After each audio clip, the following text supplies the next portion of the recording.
Welcome to the మ్యాటీ homeopathy. నేను మీ doctor Anitha. అందరూ బాగున్నారా? గడిచిన సంవత్సరం ఆయురారోగ్యాలతో భగవంతుడు మనల్ని కాపాడి 2025 సంవత్సరంలోనికి ప్రవేశింపజేసినందుకు భగవంతునికి నిండు మనసుతో కృతజ్ఞతాస్తులు. గడిచిన సంవత్సరం అంతా నా వీడియోస్ని, క్లినిక్ని ఎంతగానో ఆదరించిన మీ అందరికీ కూడాను నా హృదయపూర్వక కృతజ్ఞతలు. ఈ సంవత్సరం కూడా ప్రతి ఒక్కరూ సంతోషంగా, ఆనందంగా, ఆరోగ్యంగా ఉండాలని భగవంతుని మనసారా కోరుకుంటున్నాను. సో మన టాపిక్లోకి వెళదాం. ఈరోజు మన topic bronchial asthma. Bronchial asthma ఉన్నవాళ్లే కాకుండా మిగిలిన వాళ్ళు కూడా చూడండి, అవేర్నెస్ పెంచుకోండి. ఉన్నవాళ్ళు దయచేసి స్కిప్ చేయకుండా చూడండి. వెరీ వాల్యుబుల్ ఇన్ఫర్మేషన్ ఈ వీడియోలో ఉంటుంది.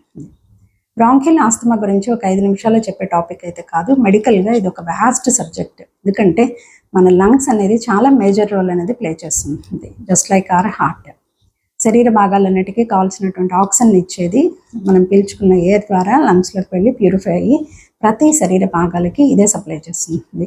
సో ఎంతవరకు అవసరమో ప్రతి ఒక్కరు తెలుసుకోవాల్సినటువంటి వాల్యుబుల్ ఇన్ఫర్మేషన్ బ్రాంకియల్ ఆస్తమా గురించి మీతో నేను బ్రీఫ్గా షేర్ చేసుకుంటాను. బ్రాంకియల్ ఆస్తమా అనేది it's a chronic lung inflammation. So ఇందులో ఏమవుతుందంటే క్రానిక్ ఎయిర్వేస్ ఏవైతే ఉన్నాయో ఎయిర్వేస్లో క్రానిక్ ఇన్ఫ్లమేషన్ అనేది గురవుతుంది. ఎయిర్వేస్ అంటే లంగ్స్లో ఊపిరి తీసుకునే భాగాలు. ఇది ఇన్ఫ్లమేషన్ గురైనప్పుడు ఎక్సెస్ మ్యూకస్ సెక్రెషన్ అనేది అవుతుంది. అంటే తేమ శాతం లోపల శరీర లంగ్స్లో ఎక్కువ అవుతుంది. దీనివలన ఆక్సిజన్లో తేమ కలవడం వలన ఊపిరి తీసుకోవడంలో ఇబ్బంది, chest tightness, heaviness of the breath and wheezing, certain kinds of ఇప్పుడు మామూలుగా అందరు సఫర్ అవుతున్న కంప్లైంట్స్, ఆస్తమా ఉన్నవాళ్ళు సఫర్ అవుతున్న కంప్లైంట్స్, ఛాతీ గట్టిగా పట్టేసినట్టు ఉండడము, మాట రాకపోవడము, ఇబ్బందిగా ఉండడము, ఊపిరి బిగబట్టినట్టు ఉండడము, ఛాతీ మీద భారం పెట్టినట్టు ఉండడము, రాత్రి పూట దగ్గర రావడం, అర్లీ మార్నింగ్ కాఫ్ రావడము, ఇలాంటి సిమ్టమ్స్తో డాక్టర్ దగ్గరికి వెళ్ళడం అనేది జరుగుతుంది. సో క్రానిక్ లంగ్ డిజీజ్ అనేది 2 భాగాలుగా చెప్తాను. ఒకటి అబ్స్ట్రక్టివ్ అండ్ రెండవది రెస్ట్రిక్టివ్. అబ్స్ట్రక్టివ్లో ఏమవుతుందంటే తీసుకున్న గాలిని నేను బయటకు పంపించలేను, అంటే లంగ్స్ అంత ఇన్ఫ్లమేషన్ గురైనాయి. ఇందులో 4 ఉంటాయి. మొదటిది బ్రాంకియల్ ఆస్తమా, ఇప్పుడు మన టాపిక్. రెండవది bronchitis, it should be chronic bronchitis. మూడవది ఎంఫిసిమా. నాలుగవది బ్రాంకియక్టాసిస్. సో క్రానిక్ బ్రాంకైటిస్, ఎంఫిసిమా అనేది సిఓపిడి అనేది గతంలో ఒక చిన్న వీడియోలో రెస్పిరేటరీ మేనిఫెస్టేషన్స్ కింద నేను ఒక వ్యక్తి గురించి కూడా మీతో మాట్లాడడం జరిగింది. సిఓపిడి అనేది ఇట్స్ ఎ పర్సిస్టెంట్, దీన్ని రివర్స్ చేయలేము. కానీ ఆస్తమాని మేనేజబుల్ అనే అనుకుంటారు, కానీ it is reversible. So bronchial asthma. So ఈ 2 కూడా బ్రాంకియల్ ఆస్తమాని ఎంత త్వరగా తగ్గించుకోగలిగితే అంత మంచిది, కాంప్లికేషన్స్లోకి వెళ్ళకుండా ఉంటుంది. ఇప్పుడు పక్కది చెప్పాను రెస్ట్రిక్టివ్ అంటే ఇక్కడ అబ్స్ట్రక్టివ్లో నేను బయటకు పంపలేను, రెస్ట్రిక్టివ్లో నేను లోపలికి తీసుకోలేను, నేను ఎయిర్ లోపలికి తీసుకోలేను. ఇదంతా కూడాను ISIS, pulmonary fibrosis and certain silicosis, certain occupational disorders, certain pneumococcal infections, వీటిల్లో ఏంటంటే రెస్ట్రిక్టివ్, పంపలేదు, ఎయిర్ అనేది తీసుకోలేదన్నమాట, లోపలికి తీసుకోలేదు. సో ఇది క్రానిక్ లంగ్ డిజీజ్లో 2 భాగాలు. ఇప్పుడు బ్రాంకియల్ ఆస్తమా గురించి మాట్లాడితే బ్రాంకియల్ ఆస్తమాలో కూడా ఎక్స్ట్రిన్సిక్, ఇంట్రిన్సిక్. కొంతమంది వచ్చి పేషెంట్ చెప్తూ ఉంటారు, పిల్లల్ని తీసుకొని వచ్చి మా బాబుకి చిన్న వయసులోనే ఆస్తమా వచ్చింది అని చెప్తూ ఉంటారు. So this is called as extrinsic asthma. Extrinsic ఆస్తమాలో సర్టన్ ఇమ్యూన్ ఫ్యాక్టర్స్ ఉంటాయి, సర్టన్ జెనెటిక్ ఫ్యాక్టర్స్ ఉంటాయి, సర్టన్ ఫ్యామిలీ హిస్టరీ ఉంటుంది. వీళ్ళల్లో టెస్ట్ చేస్తే ఐజీఈ యాంటీబాడీస్ అనేటివి పాజిటివ్ ఉంటాయి. సో వెరాజ్ ఇంట్రిన్సిక్లో ఇది చిన్నపిల్లల్లో వస్తుంది, ఎక్స్ట్రిన్సిక్ అనేది చిన్నపిల్లల్లో వస్తుంది. సో ఎవరిలో ఏ కైండ్ ఆఫ్ ఆస్తమా అనేది తెలుసుకోవడం అనేది వెరీ ఇంపార్టెంట్. వెరాజ్ ఇంట్రిన్సిక్ ఆస్తమాలో there is no immunity part. ఇక్కడ ఓన్లీ అలర్జన్ పార్ట్ అనేది ఉంటుంది.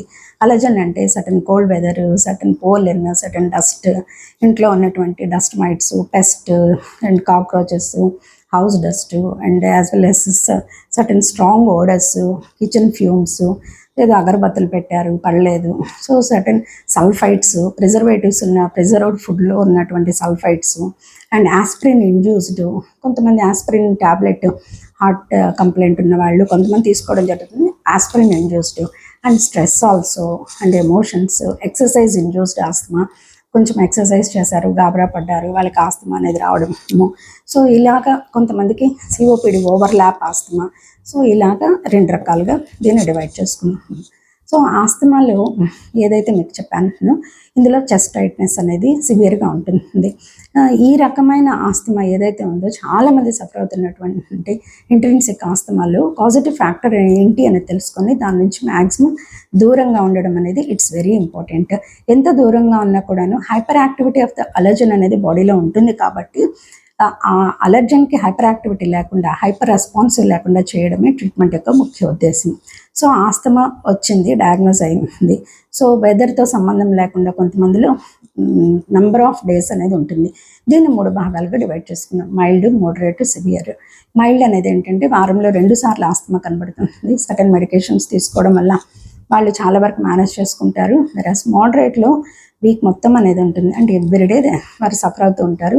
సివియర్ ఆస్తమాలో ఏమవుతుందంటే ఎవ్రీడే నంబర్ ఆఫ్ అటాక్స్ అనేది ఉంటుంది. తర్వాత లాస్ట్లో కాంప్లికేషన్స్ కింద స్టాటస్ ఆస్థమాటికస్. వీళ్ళు అసలు ఏమాత్రం రెస్పిరేషన్ అనేది తీసుకోవడానికి అవ్వదు, ఆక్సిజన్ అనేది పీల్చుకోలేరు. ఇది చాలా సివియర్ కండిషన్. దీనిలో ఏమవుతుందంటే లెఫ్ట్ వెంట్రికులర్ హార్ట్ ఫెయిల్యూర్ కూడా రావడం జరుగుతుంది. కాంప్లికేషన్స్లో తీసుకుంటే ఓన్లీ దగ్గు, ఆస్తమా ఉంది, లేదా ఇన్హేలర్ ఏదో తీసుకున్నాము, సర్టన్ మెడికేషన్స్ తీసుకున్నాము, అండ్ స్పెషల్లీ యాంటీహిస్టమిన్స్ మెడిసిన్స్ అనేవి బయట డాక్టర్స్ ఇవ్వడం జరుగుతూ ఉంటుంది. ఆస్తమా ఉన్న వాళ్ళల్లో కొన్ని సెల్స్ అనేవి అది డిస్ట్రక్ట్ అవ్వడం వల్ల హిస్టమిన్ని రిలీజ్ చేస్తుంది. ఇంకా సమ్ అదర్ కాంపౌండ్స్ కూడా బ్లడ్లో రిలీజ్ చేస్తుంది. దీన్ని ప్రివెంట్ చేయడానికి యాంటీహిస్టమిన్స్ అనేది ఇవ్వడం జరుగుతుంది. సో ఇలాగా కాంప్లికేషన్స్లోకి వెళ్ళినప్పుడు డాక్టర్ దగ్గరికి ఎప్పుడు ఎమర్జెన్సీ అనేది ఉంటుంది అంటే ఆస్తమాలో అస్సలు ఊపిరి తీసుకోవడం అనేది కష్టంగా ఉండడము, బ్లూయిష్ లిప్స్ అవ్వడము, బ్లూయిష్ ఫింగర్ నెయిల్స్ అవ్వడము, చాలా హార్డ్నెస్ ఆఫ్ బ్రెత్ రావడము, అండ్ అపార్ట్ ఫ్రమ్ దట్ వీళ్ళకి చెమటలు పట్టడము, సైనోసిస్ అంటాము, బ్లూయిష్ ఆఫ్ ద లిప్స్, ఇవన్నీ ఆక్సిజన్ శాతం అనేది బ్లడ్లో తగ్గిపోవడం వల్ల, and at last heart functioning కూడా డ్యామేజ్ అవ్వడం జరుగుతుంది. ఇలాంటప్పుడు వాళ్ళు సివియారిటీ ఆస్తమాలో ఉందని డాక్టర్ దగ్గరికి వెంటనే వెళ్ళడం అనేది, ఎమర్జెన్సీ క్రియేట్ చేసుకోవడం అనేది జరుగుతుంది.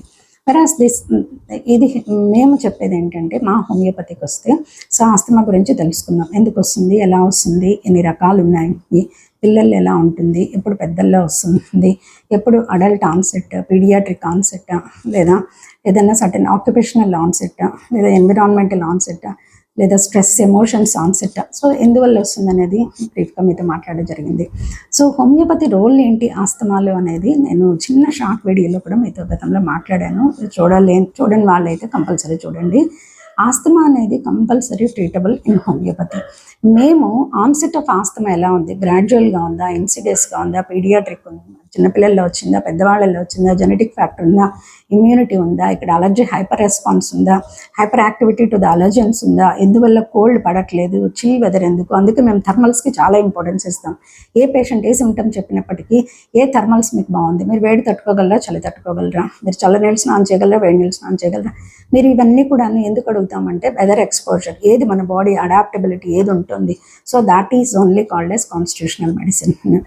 ఆన్సెట్ని బట్టి మిడ్ నైట్ ఆస్తమా కొంతమందిలో ఎక్కువ వస్తుంది, వాళ్ళకి సర్టన్ కైండ్స్ ఆఫ్ డ్రగ్స్. కొంతమంది మేము ఇట్లా బెడ్ మీద ఇలా తలాంచిన వెంటనే మాకు చాలా ఇబ్బందిగా ఉంటుంది అని చెప్తూ ఉంటారు. వాళ్ళకి సర్టన్ కైండ్ ఆఫ్ మెడిసిన్స్.